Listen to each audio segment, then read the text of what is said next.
누가 물어보실 때 죽기까지 가르오니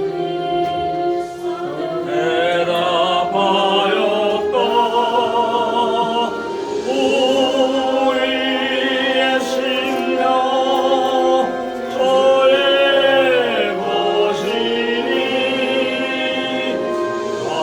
당신의 영사 만도소서.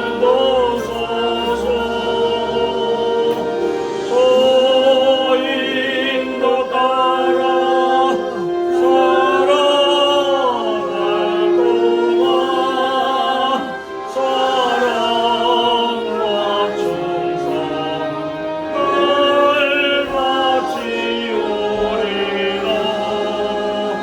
너는 기억하고 있나 구원받은 강도를 저가에게 하였을 때 나고 허락받았다. 우리의 심령 저의 것이니 당신의 영사 만도소서. 저인도 따라 살아갈 동안 사랑과 충성 날 바치오리라.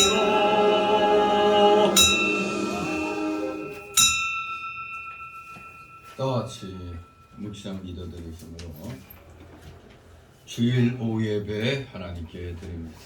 다같이 묵도 드립니다.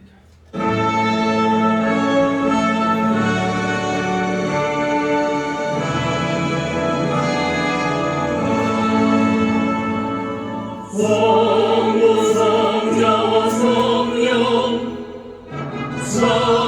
찬송하 영광 돌려보내세.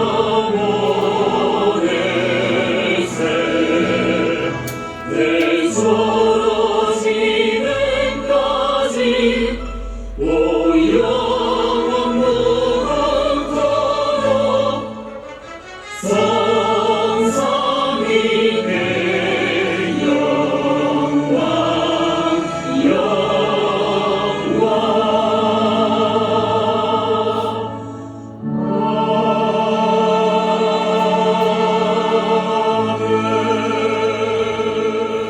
진리를 좇는 자는 빛으로 오나니 이는 그 행위가 하나님 안에서 행한 것임을 나타내려 함이라. 아멘.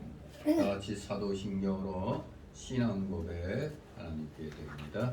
전능하사 천지를 만드신 하나님 아버지를 내가 믿사오며 그 외아들 우리 주 예수 그리스도를 믿사오니 이는 성령으로 잉태하사 동정녀 마리아에게 나시고 본디오 빌라도에게 고난을 받으사 십자가에 못 박혀 죽으시고 장사한 지 사흘 만에 죽은 자 가운데서 다시 살아나시며 하늘에 오르사 전능하신 하나님 우편에 앉아 계시다가 저희로서 산 자와 죽은 자를 심판하러 오시리라. 성령을 믿사오며 거룩한 공예와 성도가 서로 교통하는 것과 죄를 사하여 주시는 것과 몸이 다시 사는 것과 영원히 사는 것을 믿사옵나이다. 아멘. 다같이 찬송가 201장 부르신 후 이 시간을 위해 최성자 집사님 기도 인도하십니다. 201장.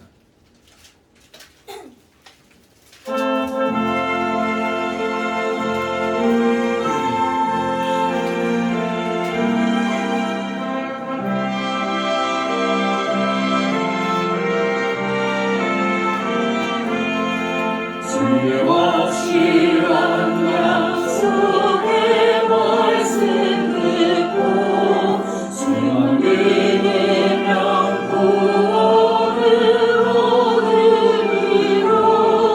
할렐루야 할렐루야 내가 예수를 믿어 내 흘리신 피로 내 죄 씻었네. 할렐루야 할렐루야 내가 예수를 믿어 내 흘리신 피로 내 죄 씻었네. 나의 발길이 험하고 위험하다 항상 예수의 도우심 믿고 가네. 할렐루야 할렐루야 내가 예수를 믿어 내 흘리신 피로 내 죄 씻었네. 할렐루야 할렐루야 내가 예수를 믿어 내 흘리신 피로 내 죄 씻었네. 주의 보좌에 천사는 둘러서서 우리 구주를 높이며 찬양하네. 할렐루야 할렐루야 내가 예수를 믿어 내 흘리신 피로 내 죄 씻었네. 할렐루야 할렐루야 내가 예수를 믿어 내 흘리신 피로 내 죄 씻었네. 예언자들과 왕들도 화려대로 왕궁에 가서 나와 찬송하네. 할렐루야 할렐루야 내가 예수를 믿어 내 흘리신 피로 내 죄 씻었네. 할렐루야 할렐루야 내가 예수를 믿어 내 흘리신 피로 내 죄 씻었네. 우리 모두 다 그마을 기뻐하며 함께 즐거운 찬송을 부르리라. 할렐루야 할렐루야 내가 예수를 믿어 내 흘리신 피로 내 죄 씻었네. 할렐루야 할렐루야 내가 예수를 믿어 내 흘리신 피로 내 죄 씻었네.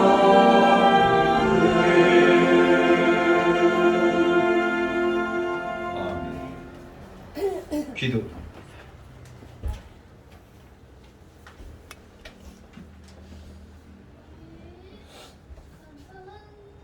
우주 만물을 창조하시고 저희를 사랑하여 생명길로 인도하시는 하나님 아버지 영광과 찬양을 드립니다. 거룩할 주일을 맞이하여 하나님을 생각하게 하옵시고 감사하며 살아가게 하시고 주님이 주시는 생명의 말씀으로 저희들을 죄를 씻는 귀한 시간 되게 인도하여 주시옵소서. 불쌍한 영혼들에게 생명의 말씀을 전할 수 있는 지혜를 주셔서 말씀으로 인도할 수 있도록 도와주시옵소서. 단에서 말씀을 전하시는 주님의 종 기억하시고 영육간에 강건하게 인도하시고 성령 충만하게 전신갑주를 덧입혀 주시옵소서. 이 시간 처음부터 마치는 시간까지 주님 함께 하시어 홀로 영광 받으시옵소서. 예수 그리스도 이름으로 기도드리옵나이다. 아멘.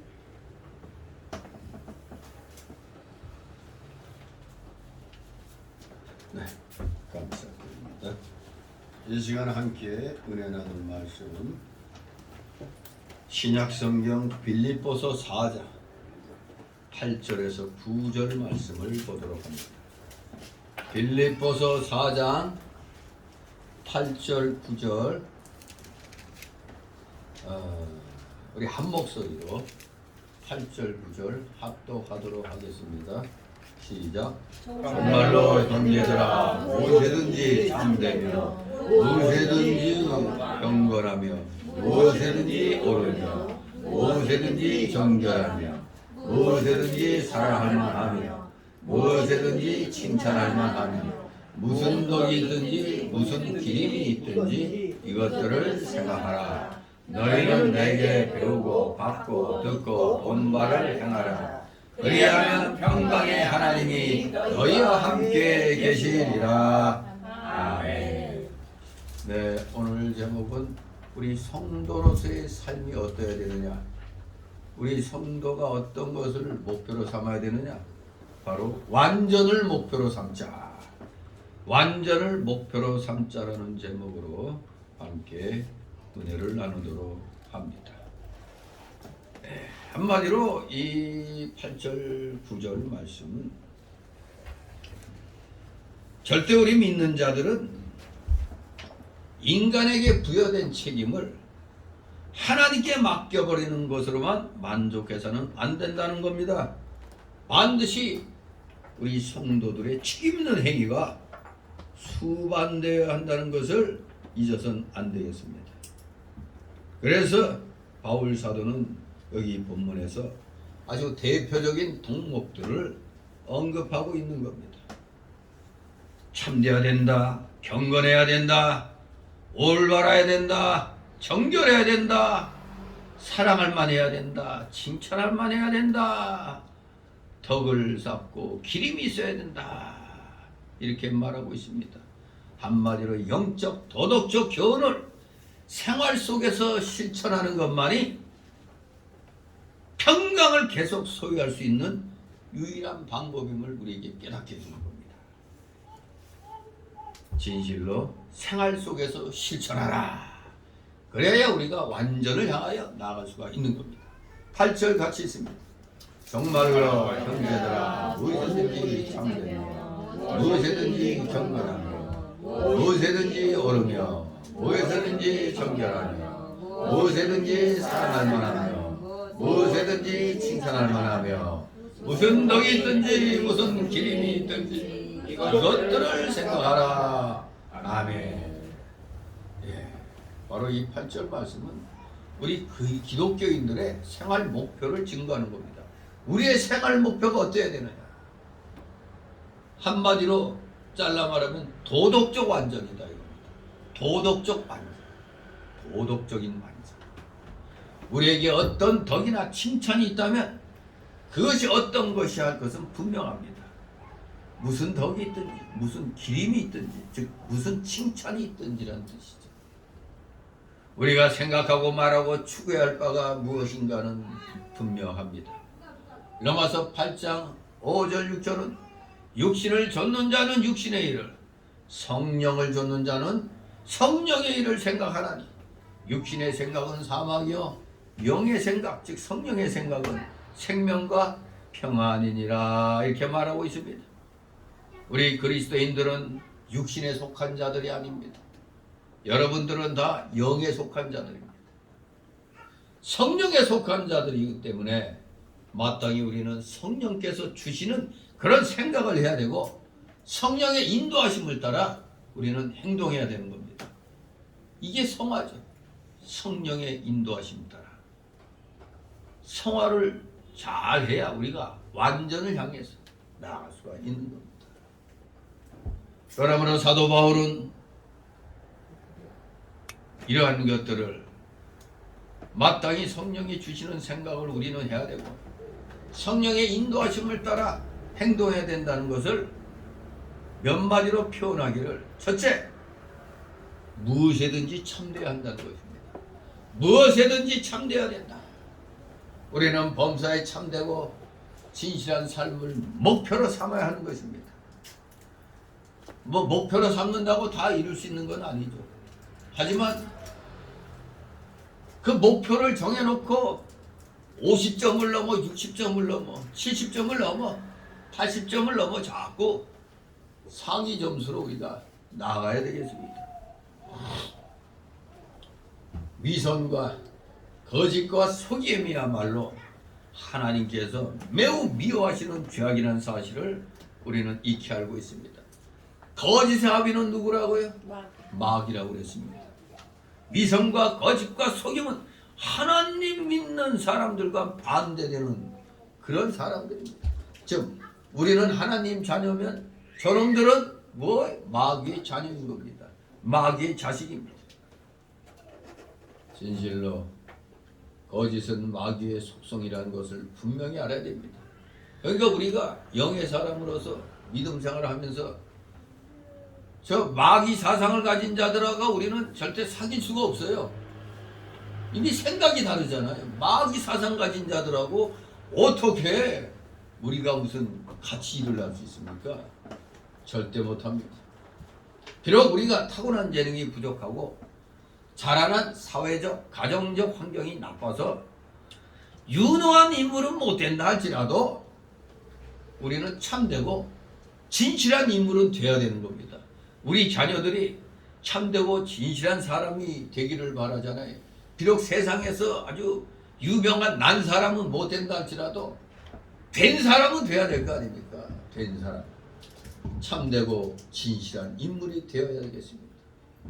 그래서 성도의 성도다운 덕성은 바로 그의 진실함이 있는 겁니다. 하여간 진실하면 사람들이 욕은 안 해요. 아, 저 사람 참 진실하다. 쓸만하다 그러지. 좀 부족해도 진실하면 그래도 참아 넘어갑니다. 그러나 아주 얍삽하고 거짓을 부리고 행동하는 자들은 얼마 못 갑니다. 인간 쓰레기 취급을 당하는 겁니다. 오전에 그런 쓰레기 같은 무가치한 자들은 뭐라고 해요? 히브리어로? 고임. 벌써 다 잊어버렸네. 고임이죠. 고임. 아주 그냥 폐역한 고임. 그야말로 시작되기 없는 그냥 무가치한 자들. 바로 고임 같은 자가 되면 안 됩니다. 우리 성도는 정말로 하나님의 자녀로서의 진실함, 그게 참됨입니다. 무엇이든지 우리는 진실해야 됩니다. 두 번째로는 또 어떻게 행동해야 되느냐? 사도 바울은 무엇이든지 우리가 존경할 만해야 한다는 겁니다. 무엇이든지 존경할 만해야 된다. 여기 경건하다라고 번역이 됐는데 원어는 셈노스예요. 여기 보면은 무엇이든지 경건하며라고 그랬죠. 셈노스라는 단어는 존경할 만하다라는 그런 뜻입니다. 근데 이 셈노스가 디모데전서 3장 8절 11절에 보면은 단정하다라는 말로 또 번역이 됐어요.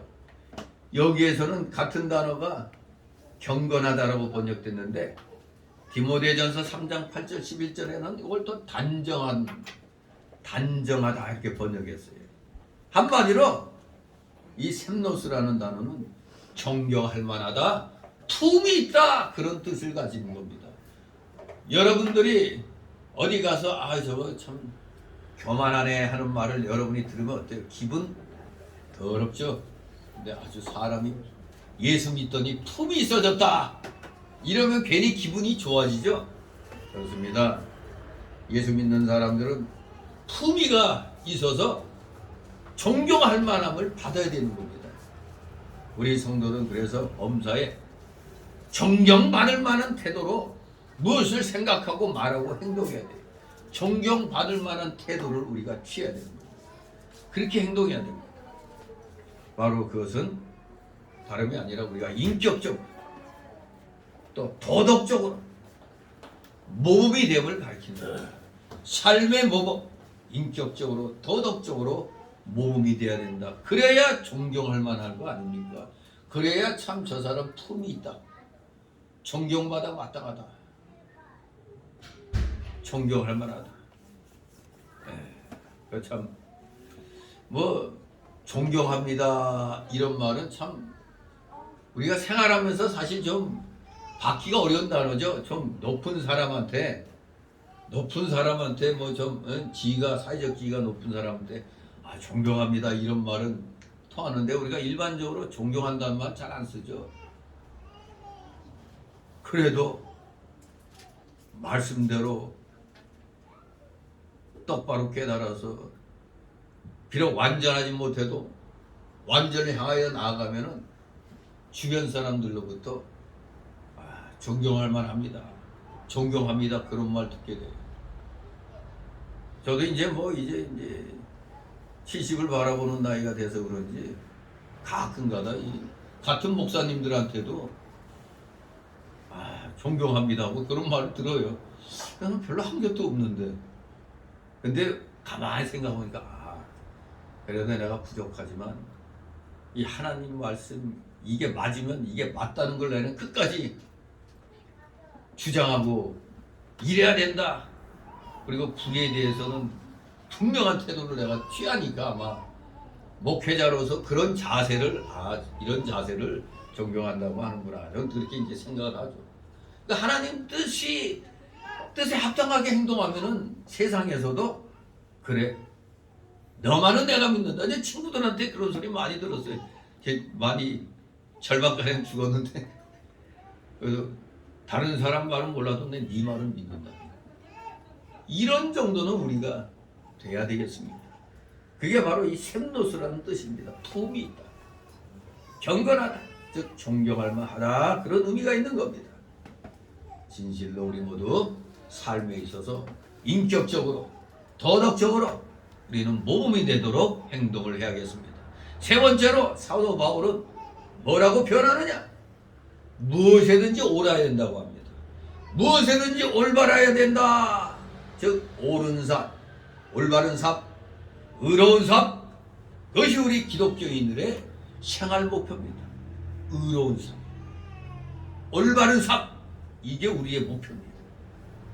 그래서 우리는 어떤 상황에서든지 불의하거나 불법하거나 위법하거나 부당한 것을 행해서는 안 되는 겁니다. 우리 기독교인은 그래서 세상을 살면서 불의한 일들, 정치인들이 불의한 일을 벌이면은 저절로 이 비누아스의 의로운 분노가 나와야 돼요. 우리 기독교인이 이 의로운 분노를 못 느낀다면 아주 그냥 고상해. 너무나 우리 한국 기독교인은 고상해서 욕을 하면은 품위가 떨어진다고 욕을 안 해요.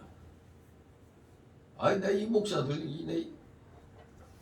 저 문재인이나 이재명이를 나는 그 개만도 못한 역적놈들이라고 그러는데, 이 목사들은 품위가 넘쳐가지고, 이재명 씨, 문재인 씨 그러길래 내가 그런 개만도 못한 놈들을 갖다 무슨 씨자고 내가 그러는데, 누가 보면은 나는 품위가 되게 없고, 저 사람들은 되게 품위가 있어 보여.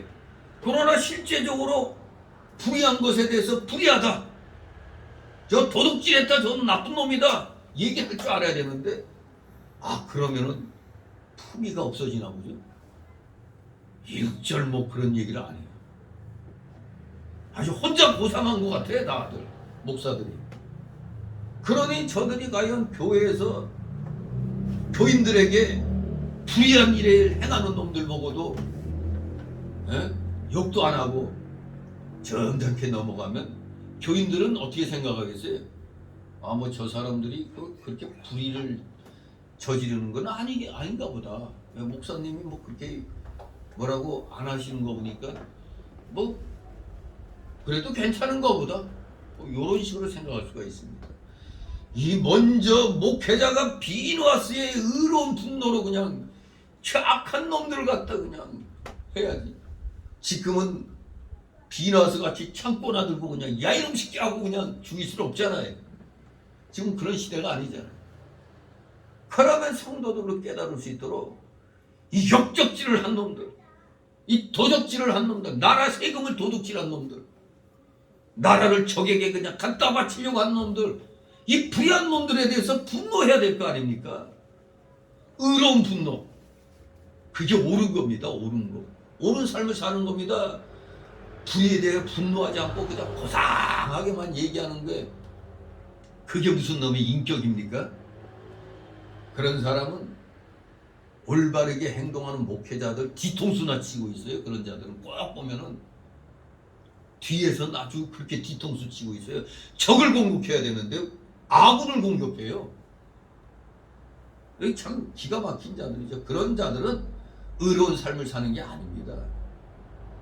어떤 상황에서든지 우리는 절대 불의와 불법에 대해서는, 위법에 대해서는, 부당한 것에 대해서는 우리는 분노할 줄 알아야 됩니다. 항상 정직하고 올바르고 정정당당하게 살기를 힘써야 되는 거지. 그저 말만 고상하게 하면 인격자가 되는 줄 아는 모양이죠. 위선이 철철 넘치는 겁니다. 말만 고상하게 혼자 되게 경건한 것 같고, 그 다 뒤에서 또 아는 사람들은 욕을, 아이고 저 위선, 다 욕합니다. 우리는 정정당당하게 잘못된 것 잘못됐다고 해야 되고, 역적질한 놈들 보고는 역적질하고 해야 되고, 저거 총살시켜야 될 만한 놈들이라면 총살시켜라고 얘기할 줄 알아야 돼요. 맨날 사랑 사랑. 예수님이 마귀를 사랑하라고 그랬어요? 아니 사랑하라고 그랬다고 마귀까지 사랑하려고 해. 원수 마귀를 어떻게 사랑해? 그냥 우리가 서로 이렇게 인간 생활하다가 어느 날 갑자기 그냥 어떤 문제로 서로 그냥 원수같이 돼버린 경우가 있잖아요. 그런 경우에 그 사랑하라는 거지 무슨 원수를 사랑하라 그래? 마귀 새끼가 하나님의 절대적인 원수 아닙니까? 근데 마귀를 어떻게 사랑해? 마귀를 추종하는 자들을 책망하고 돌이키도록 해야 되는데 말 안 들으면 보이지 않게 해야 되죠. 우리는 진실로 정직하고 올바르고 정정당당하게 살도록 힘을 써야 됩니다. 네 번째로 바울 사도가 무엇을 주장하고 있느냐? 우리 성도들은 무엇이든지 정결해야 한다는 겁니다. 정결하라! 죄는 더러움입니다. 우리는 불의한 일을 멀리하고 부정당한 욕심과 사사로운 욕심을 버려야 하는 것입니다. 사사로운 욕심, 이기주의적인 그걸 말하는 거죠. 우리는 물질 문제나 이성 문제나 직위와 권한 문제에 있어서 하나님 앞에서 순결하고 흠없는 자가 되어야 됩니다. 진실로 힘은 들어요. 우리 인간이 부족한 것 투성인데 어떻게 늘 순결하고 흠없는 자가 될 수가 있겠습니까? 그러나 예수 그리스도의 은혜로 구원받았기 때문에 이제 성령의 인도하심으로 우리는 순결하고 흠없는 자가 되도록 우리는 힘을 써야 됩니다.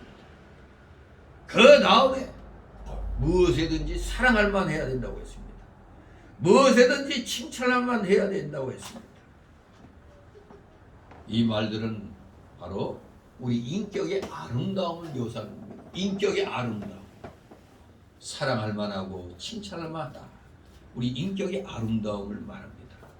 이렇게 진실함, 존경받을 만함, 의로움, 순결함, 사랑할 만한, 칭찬할 만함, 이러한 내용들은 다 우리 인격의 완전함을 잘 드러낸 겁니다. 부족하지만 이걸 목표로 해가지고 우리는 나아가야 되는 겁니다. 우리는 어차피 100% 못해. 물론 100% 못해요, 우리 인간은. 그러나 예수님 재림 때는 우리는 완전해지잖아요. 영화의 단계에 이르잖아요.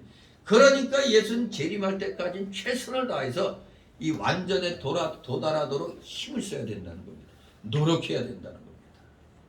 그래서 우리 성도들은 이러한 도덕적인 완전을 생활 목표로 삼고 이런 덕목들에 우리의 생각과 마음을 두고 실천하기를 힘써야 되는 겁니다. 그래야 진정한 우리 하나님께 인정받는 그야말로 세상도 알아주는 크리스찬이 될 수가 있는 겁니다.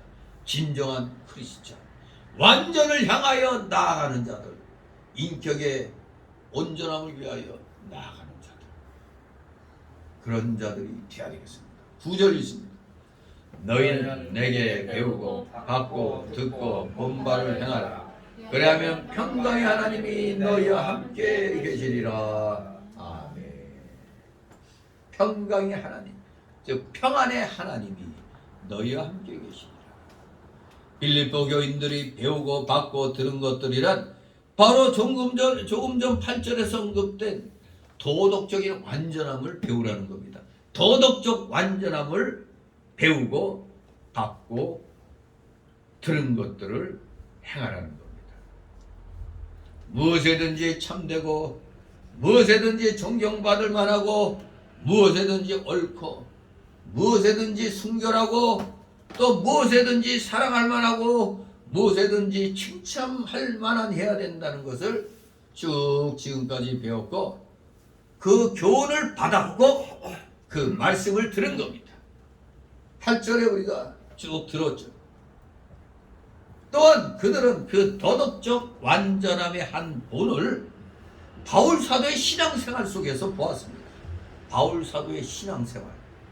사도 바울은 그야말로 범사에 모범적인 삶을 살았습니다. 비록 그가 엄격한 의미에서 사람이니까 예수님이 우리 주님이 그 에스겔 보고 뭐라고 불렀다고요? 인자야. 인자라고 불렀잖아요. 너 사람이라고 잊지 말라는 겁니다. 교만해서는 안 된다는 겁니다. 왜? 우리는 부족한 거 투성이니까. 그러니까 사도 바울도 에스겔처럼 인자란 말이에요.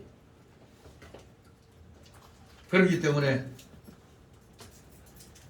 우리는 사도 바울도 인자니까 사람의 아들이니까 엄격한 의미에서 완전한 모범은 되지는 못한다 할지라도 바울 사도는 우리가 판단했을 때 비교적 흠이 없는 인격자로서 성도들 앞에서 행했습니다. 그래서 그는 3장 17절에서도 형제들아 너희는 함께 나를 본받으라 이렇게 말하기도 했습니다. 형제들아 너희는 함께 나를 본받으라. 또 우리로 본을 삼은 것 같이 그대로 행하는 자들을 보아라 하고 빌립보서 3장 17절에서 말씀하고 있는 겁니다. 정말 바울 사도가 나를 본받으라 한 건 누가 보면 조금 교만한 것이 아니냐 할 수도 있죠. 그러나 바울 사도는 충분히 그런 말을 한 자격이 있어요. 그렇게 아주 깨끗하고 순결하고 흠이 없게 살려고 노력했죠. 물론 예수님 영접한 후에 그랬죠. 그 전의 삶은 바리새적이고 외식적이었죠. 하지만 다메섹 도상에서 예수 그리스도를 영접하고 나서는 완전히 그냥 180도 바뀌었습니다. 바울은 고린도전서 4장 3절 4절에서 너희에게나 다른 사람에게나 판단받는 것이 내게는 매우 작은 일이라. 나도 나를 판단치 아니하노니 내가 자책할 아무것도 깨닫지 못하나 그러나 이를 인하여 의롭다함을 얻지 못하노라. 다만 나를 판단하신 이는 주신이라고 간증했습니다. 비록 부족한 것 투성이지만 그래도 자신을 잘 정확하게 판단하실 자는 하나님 한 분이라는 얘기입니다. 그저 사람들에게 뭐 잘났다 못났다 판단받는 거 그거 아무리 뭐 잘했다 뭐했다 해도 이건 아주 작은 일이라 이겁니다. 나 자신도 자기를 판단치 않는다고 그랬어요. 하지만 뭐 잘났다 못났다 판단받는 것으로 의롭다함을 얻지 못하는 거죠. 예수 믿음으로 우리는 의롭다함을 얻는 거기 때문에 바울 사도는 오직 주님께서만이 나를 판단하실 것이다 이렇게 간증을 했던 겁니다. 또 고린도전서 4장 16절에서 그러므로 내가 너희에게 권하노니 너희는 나를 본받는 자 되라. 상당히 바울 사도는 자신감이 좀 있었어요. 나를 본받으라고 하니까 우리가 함부로 좀 나 좀 본받으라 이런 얘기 하기 어렵잖아요. 그러나 바울 사도는 충분히 그럴 자격이 있는 사람입니다. 오늘날 우리 목사들은 또 사람이잖아. 흠이 많잖아요. 오늘날 뭐 많은 목사들 아주 경건하지 않은 이런 잘난치 않은 목사들. 여러분 뭐 명성교회가 뭐 아주 뭐 순복음보다 뭐 더 크니 작으니 이러는데 모르겠습니다. 저는 명성교회 누구요? 김사원 목사 설교를 들어보면 이 양반도 은연중에 자기 자랑 엄청 하대요. 은연중에 자기 자랑 빼요. 아니 적어도 바울 사도 같이 돼야 그런 말 하지 왜? 여러 사람이 볼 때 사실 그 주변에 교회들이 없죠. 그 명성교회라고 그랬죠. 명성시티요 거기가 그분.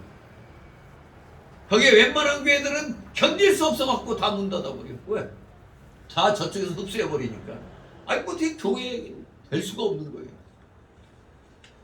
한마디로 양도도 아주 능수능란하게 또 잘한 겁니다.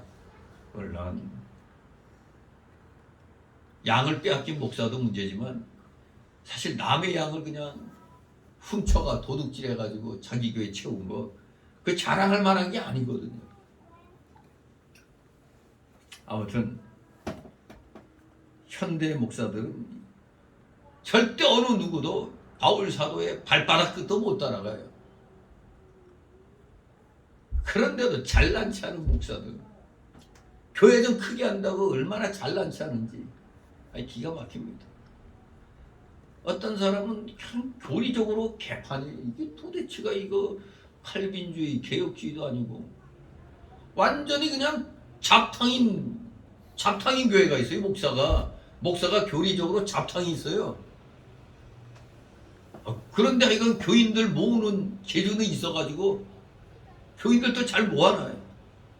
그러니 이 지상교회는 그래서 불완전한 건 투성입니다. 하나님 앞에 진노를 받을 만한데도 소위 세상 눈으로 보면 잘 나간단 말이에요. 참 알다가도 모를 일이죠.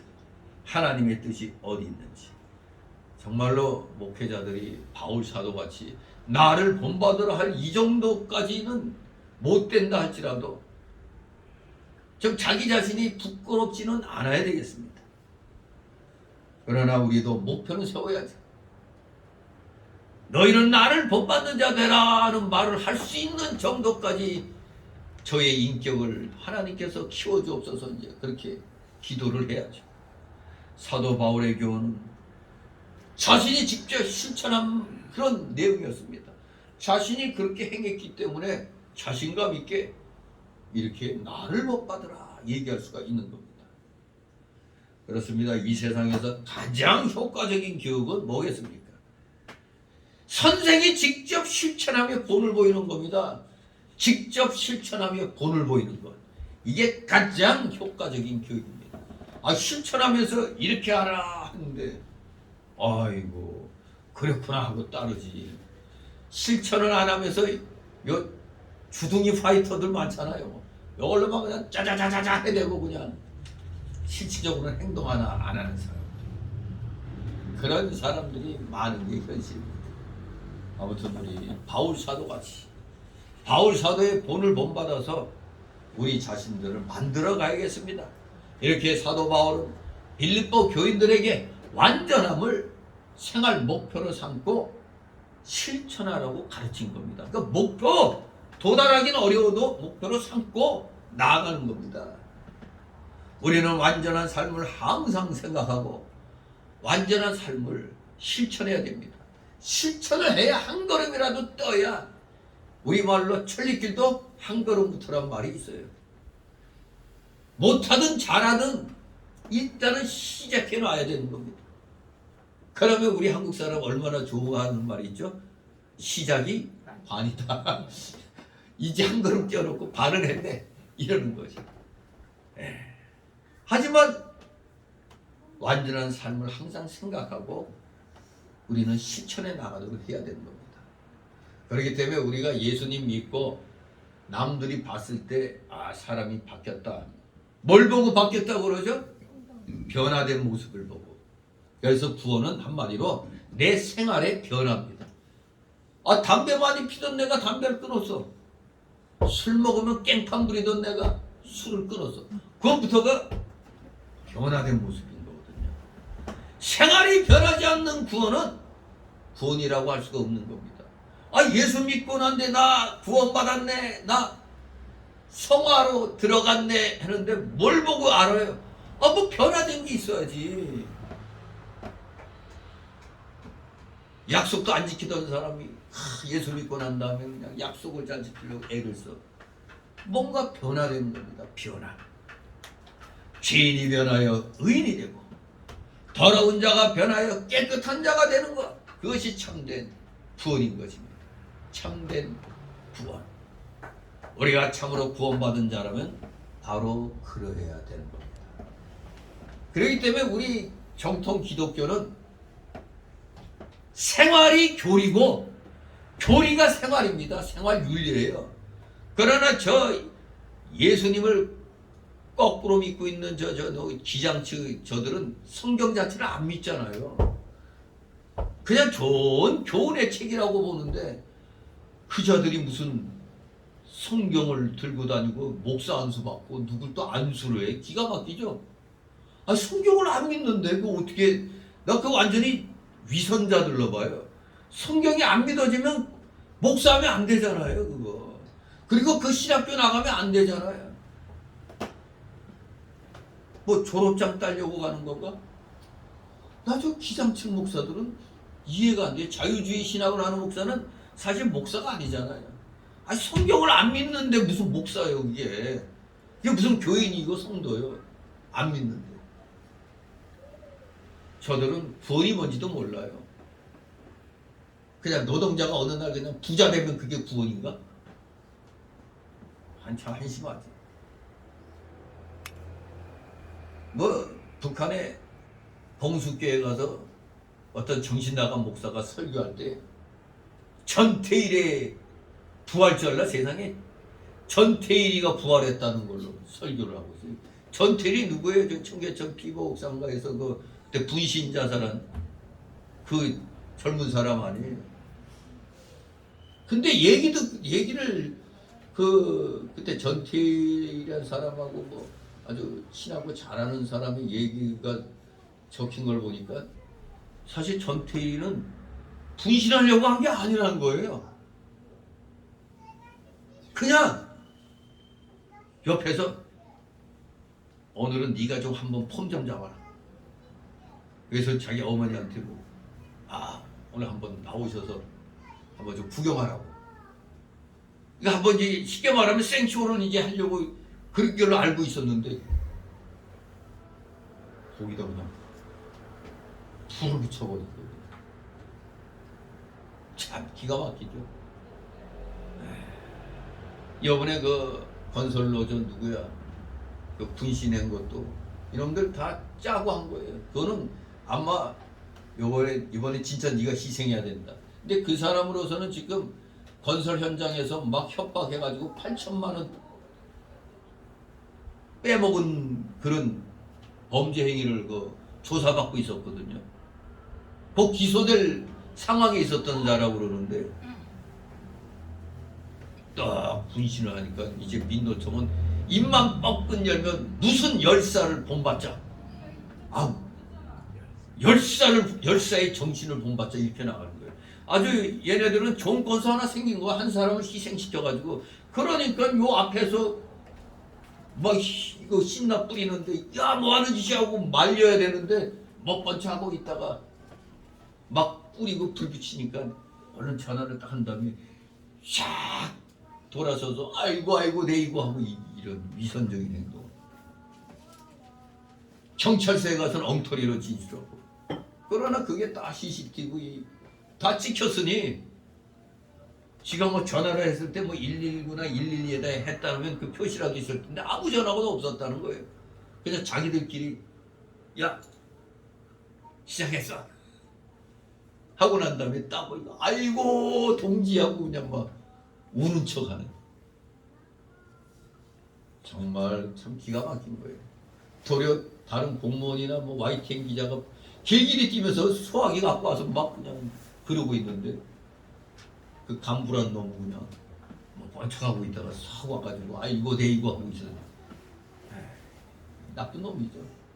경찰서에서 또 엉터리 진술해놓고 자기가 보니까 이미 불길에 쏘여가지고 어떻게 할 수가 없었다고.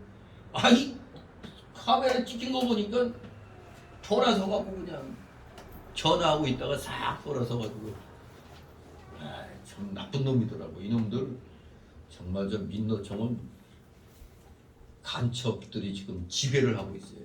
북한의 지령을 받는 간첩들이. 정말 무서운 일입니다. 대한민국 기업을 흔들어 놓는 놈들이 민노총이잖아요. 이러니 대한민국에서 우리가 기업을 하겠어요? 기업하기가 너무 어려워요. 무슨 놈의 저 더불당 저놈들이 중대재해법? 기업하는 사람 사장을 갖다가 감옥에 쳐넣는다는 건데 이게 말이 되는 거예요? 그러면 사장을 감옥에 쳐넣으면 그 회사 문 닫는 건데 거기다가 또 벌금도 몇십억 매기면 결국 현장에 보면은 이 일하는 사람들이 부주해갖고 일어나는 거거든. 다 자기들이 귀찮아. 감리나 소장이 이것 좀 똑바로 좀 이렇게 다 보호막 치고 이렇게 해놓으라고 해도 뭐 이런 거 뭐 일하는데 거추장스럽다고 그러는 거예요 그냥. 근데 실질적으로도 보면은 일할 때 거추장스러워. 그런 국토안전개발부에서 나온 사람들은 그냥 이거 위험한데 여기다 이걸 치고 뭐 이걸 이렇게 또 봉으로 해갖고 묶어놓고 뭐 추락을 방지하고 그렇게 해놓고 작업하기 진짜 어려운 거예요. 그러니까 인부들은 이거 이렇게 작업하기 힘들게 해놓으면 어떻게 작업하냐고 하고 나면 또 다시 원위치 시키라니 또 할 때는 다시 붙이라니. 요번에 내가 현장 소장이 그런 관리자로 있기 때문에 가서 이거 헬멧 쓰고 가서 그게 했는데 진짜 이렇게 쭉 그 사람들하고 다니까 그 사람들 눈에는 안전장치 불안한 것만 눈에 보이는 거야 그게. 그러나 실질적으로 실무자들은 이거까지 이거 일하는데 불편하게 한다고 그러는 거거든요. 볼랑 4층짜리 건물 짓는데 뭘 그렇게.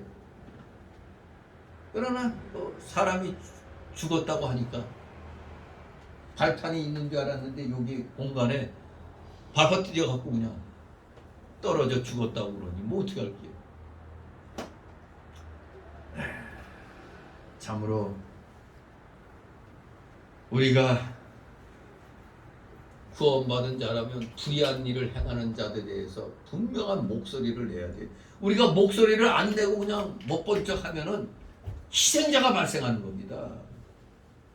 이 전태일이라는 사람이 자기는 의도하지 않게 졸지에 그냥 분신자살로 아마 대한민국이 존재하는 한 항상 노동열사 전태일이라는 이름은 기록이 되는 겁니다.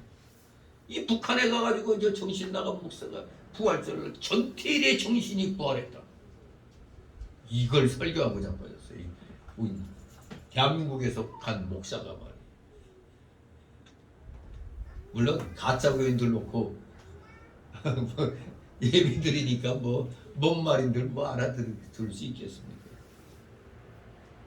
정말로 우리는 생활 속에서 변화된 모습으로 우리는 살아야 정말로 내가 구원받은 자로서의 바른 삶을 살 수가 있는 겁니다. 저 잘못된 말하는 저게 목사라고 할지라도 저 잘못된 엉뚱한 말 하잖아. 무슨 전태일 부활이 주님의 부활이고 말 같지도 않은 소리 해대고 있잖아요.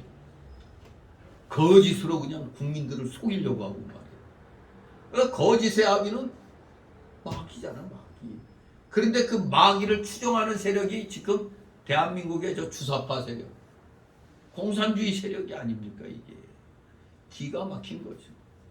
그런데 우리 예수 믿는다는 사람들이, 교회 다닌다는 사람들이 그런 자들을 지지하고 그런 자들 편에서 투표해요?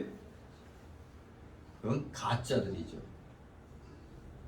우리 기독교인은 항상 누구를 바라보고 해야 된다고요? 하나님을 바라보고 해야 되는 겁니다. 모든 걸 판단해서 우리가 투표할 때라도 어떻게 하면 하나님이 기뻐하시는가? 누구를 뽑아야 하나님이 기뻐하실까? 이게 기준이 돼야 됩니다. 그런 거 기준은 안 되면은 맨날 그냥 똑같은 일만이 대한민국에서는 되풀이 될 뿐입니다. 이 역적질을 한 놈들인데도 또 뽑아줘? 아이고 진짜 우리 한국 사람들 오전에 말씀한 대로 지금 바벨론의 3차 침략으로 멸망을 당하려고 지금 길을 쓰는 겁니다. 지금 2차 침략과 같은 이 상황일 때 이때 우리가 정말 정신 차려야지 이 나라를 살릴 수가 있는 겁니다. 우리 대한민국의 기독교인들은 바로 이렇게 해야 됩니다. 죄인이 변해서 의인이 되고 더러운 자가 변해서 깨끗한 자가 되므로 생활 속에서 변화된 모습을 보여주는 것, 이것이 진정한 우리 변화된 구원받은 기독교인, 진정한 기독교인인 겁니다.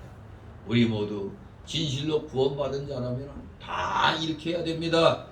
그렇기 때문에 이러한 도덕적 완전은 바로 우리의 삶의 목표요, 실천 강령이 되는 것입니다.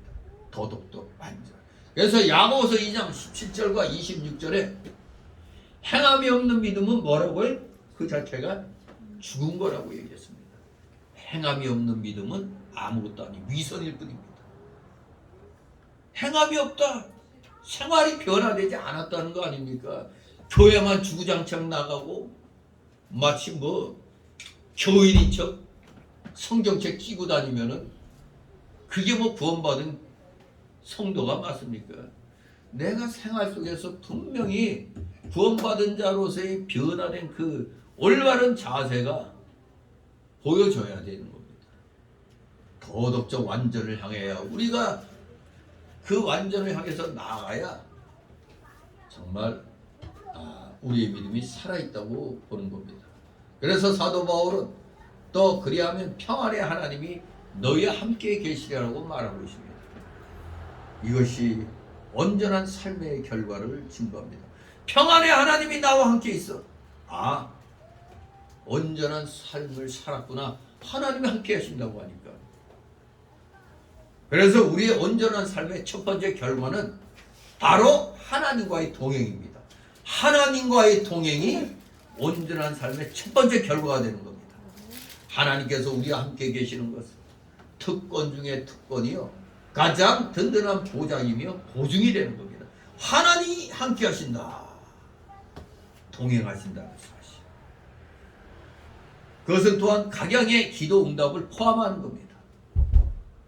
과연 요한일서 3장 21, 22절에 보면 사랑하는 자들아, 만일 우리 마음이 우리를 책망할 것이 없으면 하나님 앞에서 담대함을 얻고 무엇이든지 구하는 바를 그에게 받나니 이는 우리가 그의 계명들을 지키고 그 앞에서 기뻐하시는 것을 행함이라고 말씀하셨습니다.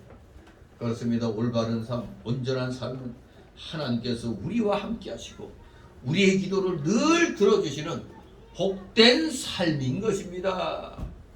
뭐가? 온전한 삶이. 그래서 온전한 삶의 첫 번째 결과가 뭐라고요? 하나님과 동행하는 겁니다. 두 번째, 온전한 삶의 두 번째 결과는 하나님의 평안입니다. 평안의 하나님이 너희와 함께 계시리라는 이 말씀은 하나님의 평안이 너희와 함께 있으리라는 뜻과 같습니다. 성경에서 평안이라는 말, 에이데네, 히브리어 말로 뭐죠? 평안을 샬롬 이렇게 얘기하죠. 히브리어는 에이데네 그러죠. 평안, 평강.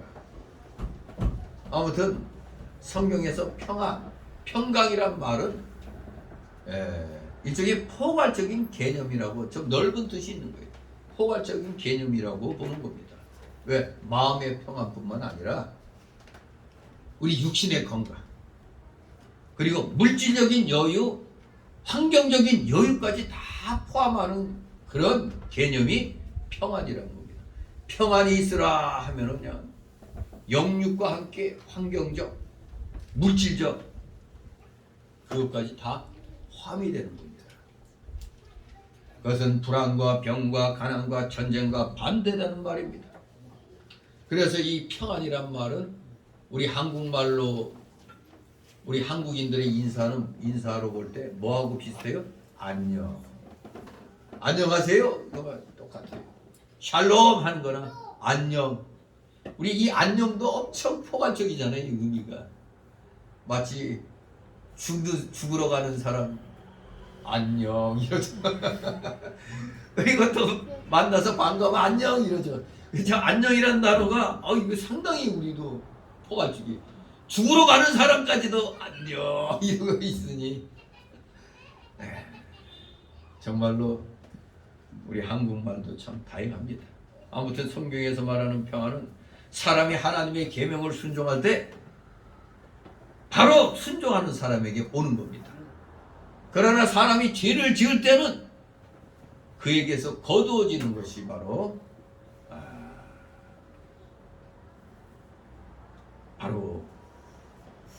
이 평안이 없어지는 거죠. 즉 하나님 말씀에서 어긋난 일을 할 때는 평안이 거두어지는 거죠. 평안을 거둬가 버려요. 하나님 계명을 순종할 때는 그야말로 금상첨화로 오는 거지만 계명을 범할 때는 하나님이 거두어가 버려요. 평안을 거두어가 버려. 이게 율법의 기본적인 내용입니다. 순종하면 복이 오고 불순종하면 하나님의 진노가 임한다는 것. 평안을 거두어가는 겁니다. 그러므로 이사야 48장 18절은 슬프다. 네가 나의 명령을 듣지 아니하였도다. 만일 들었다면 네 평강이 강과 같았겠고 네 의가 바닷물결 같았을 것이며 라고 말하고 있습니다. 또 이사야 48장 22절과 57장 21절은 악인들에게는 평안이 없다고 말하고 있습니다.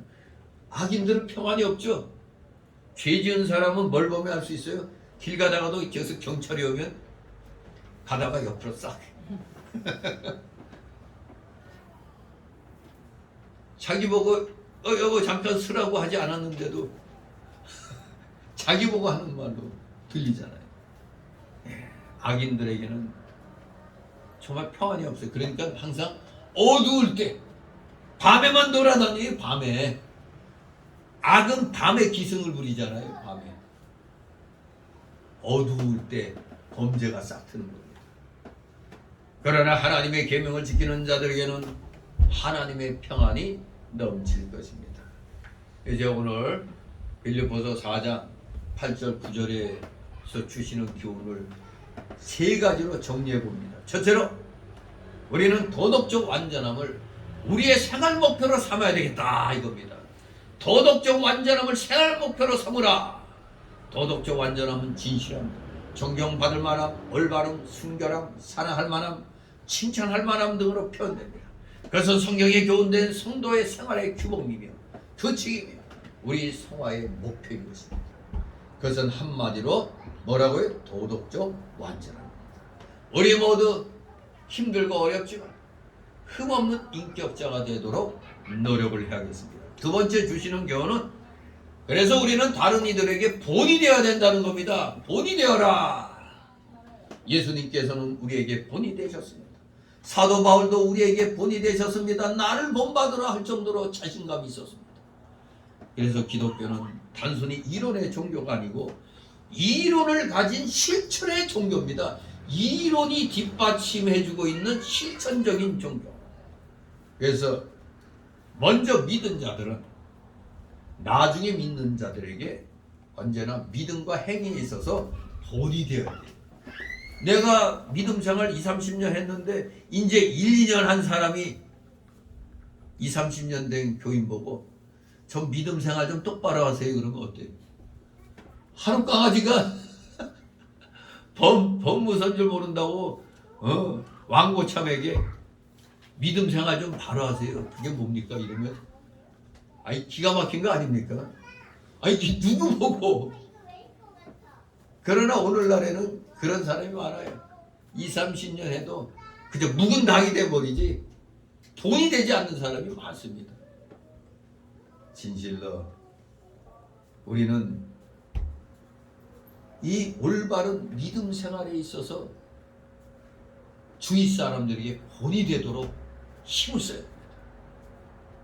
우리 모두 나의 믿음과 나의 인격과 나의 삶에 있어서 정체되지 않고 자라나가지고 다른 사람들에게 본이 되도록 우리는 서로 성도들 간에 위로하고 격려하고 권면하면서 나가야 되겠습니다. 마지막 세 번째 주시는 교훈은 우리는 평안의 하나님께서 우리의 함께 하심을 믿고 체험해야 한다는 겁니다. 아주 중요하죠. 하나님께서 평안의 하나님께서 우리와 함께 하심을 믿고 체험해야 된다. 바로 이것은 성경 말씀대로 도덕적 완전을 위해 힘쓰는 성도들에게 약속된 놀라운 복이 되겠습니다. 비록 우리의 행위가 완전하지 못할지라도 우리가 순종하기를 힘쓸 때 우리는 하나님의 평안을 체험할 것입니다. 우리가 범죄하며 하나님의 평안을 잃어버리고 오히려 하나님의 징계를 받게 된다는 것이 성경의 교훈입니다. 순종은 복이요 불순종은 진노의 징벌이라. 그러나 우리가 회개하고 순종하면 하나님이 주시는 평안을 회복하게 되는 것입니다. 바로 우리 모두 하나님의 명령을 잘 순종해서 강같은 평안을 얻어서 진정 참된 믿음의 삶을 사시는 여러분 되시기를 주님의 이름으로 축원합니다. 기도합니다. 거룩하신 하나님 아버지, 은혜를 감사드립니다. 우리 모든 성도들 어딜 가나 누구 앞에서나 당당하게 예수 그리스도를 믿는 나의 본을 조금이라도 본받으라고 말할 수 있는 진정한 믿음의 실력자가 되어야 되겠습니다. 예수님처럼 바울 사도같이 우리 자신이 온전히 변화되어 우리의 신앙 인격이 자라나서 어딜 가든지 본이 될 수 있도록 우리 모두 최선을 다하여 자기의 믿음을 성장시켜 나가는 진실된 하나님의 자녀들, 복음의 일꾼들 다 되게 하여 주시옵소서. 감사드리며 예수 그리스도의 이름으로 기도드리옵나이다. 아멘. 다 같이 찬송가 489장 480.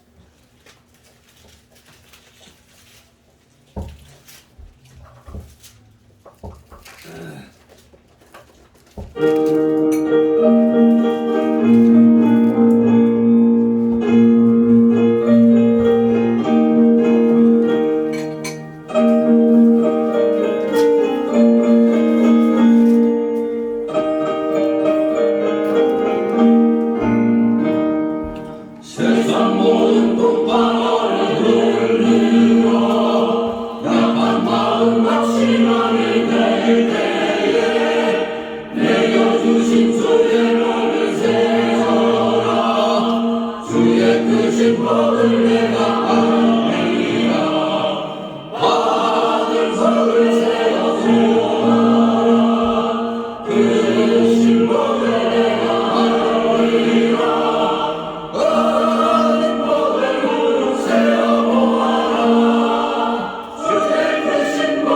내가 알리라.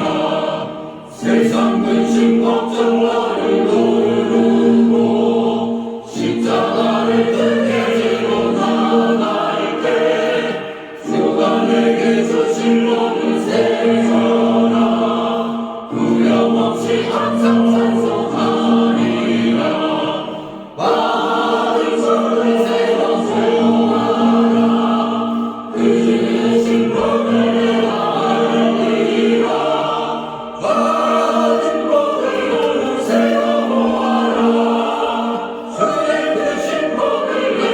알리라.